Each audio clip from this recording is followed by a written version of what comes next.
আসসালামু আলাইকুম রহমতুল্লাহ। কেমন আছেন আপনারা সবাই? অনেকে জানতে চেয়েছেন এই তীব্র কনকনে শীতে শিশুর যত্নে করণীয় কি?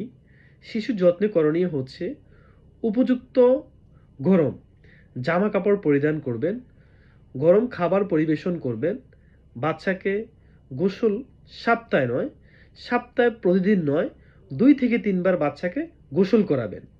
বাচ্চার শরীরে তেল মালিশ করবেন, সরিষার তেল অথবা বেবি অয়েল প্রতিদিন মালিশ করবেন। এতে করে বাচ্চার শরীরে রক্ত সঞ্চালন বৃদ্ধি পাবে। বাচ্চাকে পুষ্টিকর খাবার পরিবেশন করবেন। তার মধ্যে ভিটামিন সি জাতীয় খাবারটা খুব বেশি পরিবেশন করার চেষ্টা করবেন। কেননা ভিটামিন সি জাতীয় খাবার থেকে আমাদের শরীরে রোগ প্রতিরোধ ক্ষমতা বৃদ্ধি পায়। রুম গরম রাখুন, দরজা জানালা বাতাস ঢেকিয়ে হালকা গরম রাখুন। তারপরে শুষ্ক ত্বকের যত্নে বাচ্চাকে অবশ্যই বেবি লোশন, বেবি ক্রিম ত্বকে মসৃণ ও আর্দ্রতা বজায় রাখে। শীতে শিশুদের ঠান্ডা, সর্দি ও নিউমোনিয়া ঝুঁকি বেশি থাকে।